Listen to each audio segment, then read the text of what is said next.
superb delivery that came in, that jacked back into Akshar Patel. Bharat और बांग्लादेश के बीच में खेला गया था एक ऐसा वनडे मैच जिस मैच में बांग्लादेशी गेंदबाजों ने भारतीय टीम की बैटिंग लाइनअप को पूरी तरह से हिला करके रख दिया था।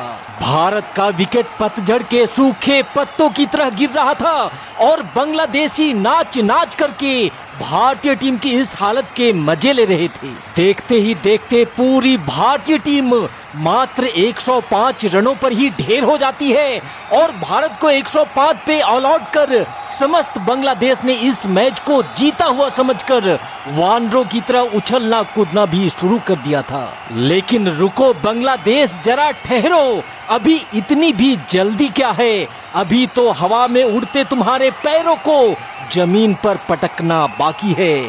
सांस रोक देने वाले इस मैच का पूरा नजारा मैं आपको दिखाऊं, उससे पहले मैं चाहता हूं कि इस वीडियो पे आप एक लाइक देकर भारतीय टीम के सपोर्ट में आखिरी तक वीडियो में हमारे साथ बने रहें। स्वागत है आप सभी साथियों का शेरे बंगला नेशनल स्टेडियम मीरपुर से, जहां बांग्लादेश ने जीता है टॉस और भारत को पहले बल्लेबाजी करने का दिया है निमंत्रण। पहले ओवर की पहली गेंद रोबिन उथप्पा के पैरों से टकराकर फाइन लेग की तरफ गई है गेंद। लेग बाय के इस एक रन के साथ खुलेगा भारतीय टीम का खाता। ओवर की अगली गेंद जो सीधा रहाणे के पैड से जा टकराई है, एलबीडब्ल्यू की जोरदार अपील और इसी के साथ विकेट।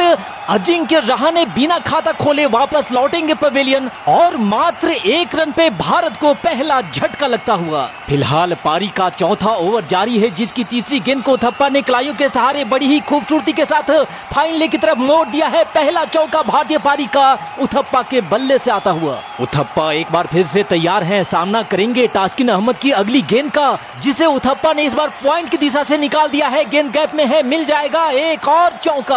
7.3 ओवर के बाद भारत 26 रन एक विकेट खोने के बाद और तास्किन अहमद की इस गेंद को उथप्पा हवा में उठाकर मारना चाहते थे पर सही से टाइम नहीं कर पाए। 14 रन बनाकर उथप्पा वापस लौटेंगे पवेलियन और 26 पे भारत को दूसरा झटका लगता हुआ। मीरपुर का स्टेडियम बांग्लादेशी नारों और उनके समर्थकों की दहाड़ से गूंज उठा था। यहाँ से आगे भारतीय टीम ने अपने खाते में महज 2 रन और जोड़े ही थे कि तभी नए बल्लेबाज अंबती रायडू भी मात्र 1 रन बना करके चलते बने और मात्र 28 पे भारत को तीसरा झटका भी अब लग चुका था। हालांकि यहां से आगे नए बल्लेबाज सुरेश रैना ने आते ही आक्रामक बल्लेबाजी करनी शुरू करी और पहले तो मुर्तजा को रडार में लेकर के एक शानदार चौका जड़ा और उसके बाद रैना ने तास्किन अहमद को भी आड़े हाथों में लिया और एक और शानदार चौका जड़ते हुए रैना ने भारतीय टीम से प्रेशर को थोड़ा कम जरूर किया था। यहाँ मुर्तजा की इस गेंद पर सुरेश रैना काफी भाग्यशाली रहे क्योंकि गेंद काफी देर तक हवा में थी, लेकिन अंततः 4 रनों के लिए सीमा रेखा को पार कर गई। यहाँ पर रन जैसे भी आए पर भारत के लिए रन आना बेहद जरूरी था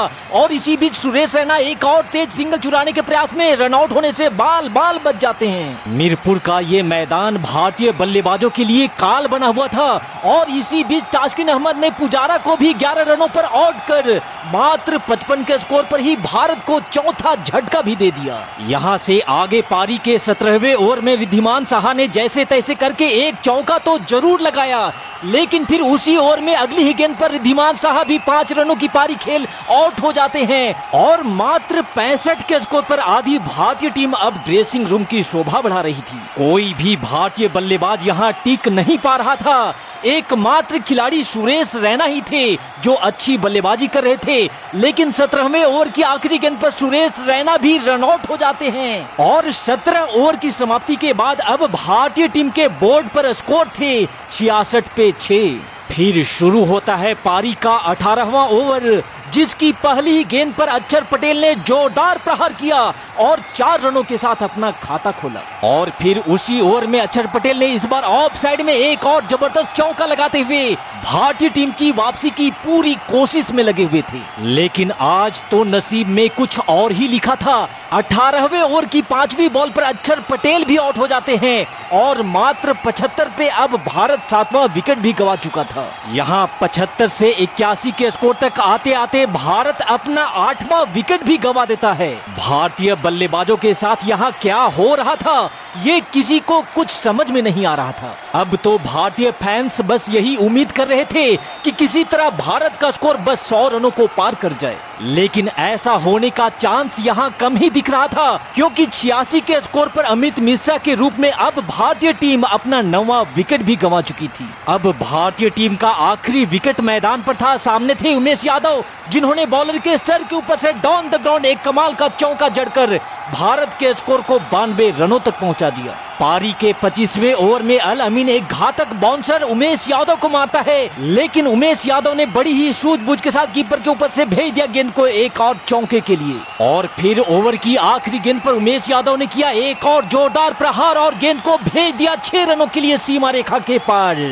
इस छक्के के साथ अब भारत का स्कोर 100 रनों को पार करता हुआ 104 रनों तक का पहुंचा था। लेकिन फिर 26वें ओवर की तीसरी बॉल पर उमेश यादव भी आउट हो जाते हैं और इस तरह से पूरी भारतीय टीम मात्र 105 रनों पर ही सिमट जाती है। मीरपुर के स्टेडियम पर जगह जगह पर लहराते बांग्लादेशी झंडे और बांग्लादेशी खिलाड़ियों का एटीट्यूड ये बता रहा था कि बांग्लादेश बड़ी ही आसानी से इस रन को चेज कर मैच जीत जाने वाला है। लेकिन तब बांग्लादेश को कहां पता था कि उनका पाला बाप से नहीं बल्कि दादा से पड़ा था। बांग्लादेश की बल्लेबाजी शुरू होती है और पहले ओवर की पहली गेंद पर ही चौका लगाकर मानो बांग्लादेश ये दिखाना चाह रहा था कि वो लोग इस मैच को 15-20 ओवर में ही खत्म कर देंगे। लेकिन अगली ही गेंद पर मोहित शर्मा ने तमीम इकबाल को विकेट के पीछे कैच करवा ख्वाब में डूबे बांग्लादेशियों को सपने से जगा दिया।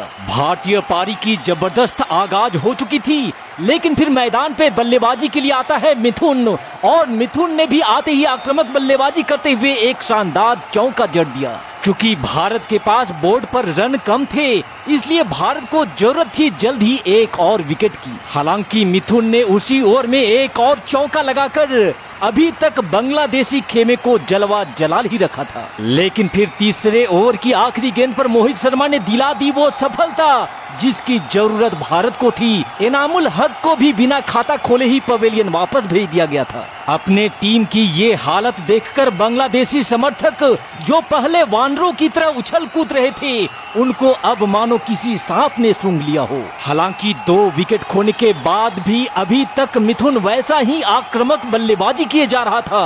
उमेश यादव की गति का इस्तेमाल करते हुए मिथुन ने बैक टू बैक 2 चौके जड़ डाले थे। दूसरी छोर पर मिथुन का साथ दे रहा मुशफिकुर, जो पहले तो संभल कर बल्लेबाजी कर रहा था, लेकिन शायद अब उसे भी मैच जल्दी खत्म करने की जल्दबाजी हो गई थी। यहाँ पारी के 9वें ओवर में मिथुन ने एक और बार गेंद को सीमा रेखा के बाहर भेजा और 4 और महत्वपूर्ण रन बांग्लादेश के खाते में जोड़ दिए। बांग्लादेश के ये दोनों बल्लेबाज बड़ी ही बेरहमी से भारतीय गेंदबाजों को पीटे जा रहे थे।